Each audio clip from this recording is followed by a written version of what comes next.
అఖిలాండ కోటి బ్రహ్మాండ నాయకుడి బ్రహ్మోత్సవాలకు సర్వం సిద్ధమైంది. ఇవాల్టి నుంచి అక్టోబర్ 2 వరకు శ్రీవారి సాలకట్ల బ్రహ్మోత్సవాలు కన్నుల పండువగా జరగనున్నాయి. ఇప్పటికే ఆలయంలో శాస్త్రోక్తంగా అంకురార్పణ జరిగింది. సాయంత్రం ఆలయంలో ధ్వజారోహణంతో ఉత్సవాలు మొదలు కానున్నాయి. ఏపీ సీఎం చంద్రబాబు రాత్రికి స్వామివారిని దర్శించుకుని పట్టు వస్త్రాలు సమర్పించనున్నారు.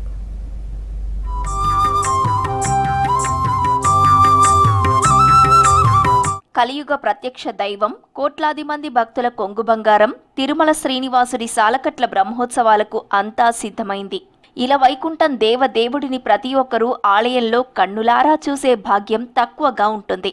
అందుకే భక్తులను అనుగ్రహించేందుకు స్వయంగా ఆ దేవదేవుడే ఆలయం నుంచి వెలుపలకు వచ్చి భక్తులకు తనివి తీరా దర్శన భాగ్యం కల్పించే అపురూపమైన ఉత్సవాలే శ్రీ వెంకటేశ్వర స్వామి వారి వార్షిక బ్రహ్మోత్సవాలు. తిరుమలగిరి రాయుడికి బ్రహ్మ చేసిన ఘనోత్సవాలు సప్తవర్ణ శోభితంగా సాగుతాయి. సాక్షాత్తు ఆ బ్రహ్మదేవుడే శ్రీవారికి నిర్వహించే ఉత్సవాలు కావడంతో బ్రహ్మోత్సవాలు అనే పేరు వచ్చిందని చెప్తారు పండితులు. బ్రహ్మాండ నాయకుని బ్రహ్మోత్సవాలు ఇవాటి నుంచి రంగరంగ వైభవంగా నిర్వహించేందుకు టీటీడీ భారీ ఏర్పాట్లు చేసింది. శ్రీనివాసుడు ఉత్సవ ప్రియుడు, అలంకార ప్రియుడు, భక్తజన వల్లభుడు, నైవేద్య ప్రియుడు. కోరిన వారి కొంగు బంగారమై కోరికలను తీర్చే శ్రీ వెంకటేశ్వరుడి వైభోగం నభూతో న భవిష్యత్తి. వెంకటాచల క్షేత్రంపై వెలిసిన శ్రీనివాసుడు బ్రహ్మదేవుని పిలిచి లోక కళ్యాణం కోసం తనకు ఉత్సవాలు నిర్వహించాలని ఆజ్ఞాపించారని ప్రతీతి. ఆయన ఆజ్ఞ ప్రకారం బ్రహ్మదేవుడు శ్రవణ నక్షత్రం నాటికి ముగిసేలా 9 రోజుల పాటు ఉత్సవాలు నిర్వహించారని పండితులు చెప్తారు. తొలిసారిగా బ్రహ్మదేవుడు ఈ ఉత్సవాలను నిర్వహించడం వల్ల బ్రహ్మోత్సవాలుగా ప్రసిద్ధి పొందాయని అంటారు. అలా సృష్టికర్త అయిన బ్రహ్మే తిరుమల గిరిరాయుడికి తొలిసారి ఉత్సవాలు జరిపినట్లు భవిష్యోత్తర పురాణం చెబుతోంది.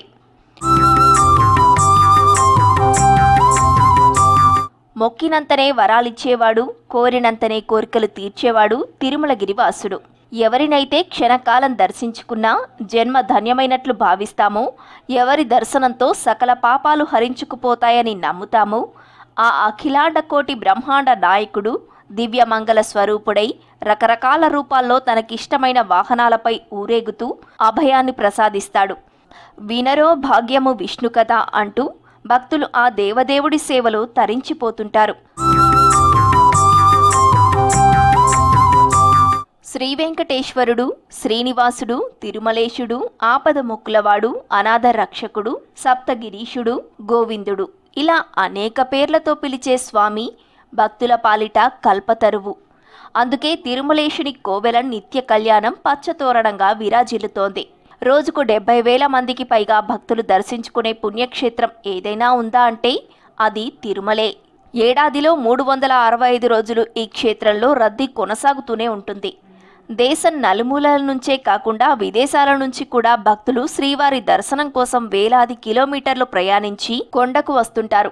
గంటల తరబడి క్యూలైన్లలో నిలుచొని అరవింద దళాక్షుడిని తనివి తీరా దర్శించుకుంటారు. సాధారణ భక్తులే కాదు, సంపన్నులు, ప్రముఖులు, పారిశ్రామికవేత్తలు, రాజకీయవేత్తలు కూడా తిరుమలకు తరలి వస్తుంటారు. ఎన్నిసార్లు చూసినా, ఎంత సేవ చేసుకున్నా మళ్లీ దర్శించుకోవాలనుకునే దివ్యమంగళ స్వరూపం ఆ నారాయణుడిది.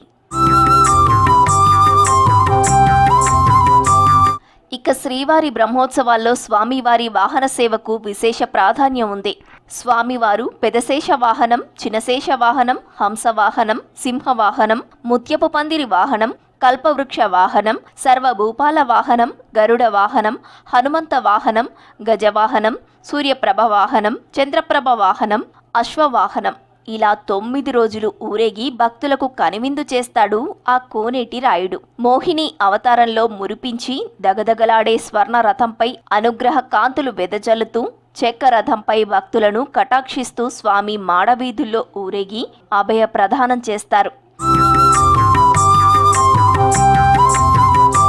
అక్టోబర్ 2 వరకు 9 రోజుల పాటు సాగే సాలకట్ల బ్రహ్మోత్సవాలు సందర్భంగా సామాన్య భక్తులకు అధిక ప్రాధాన్యత ఇస్తామంటోంది టీటీడీ.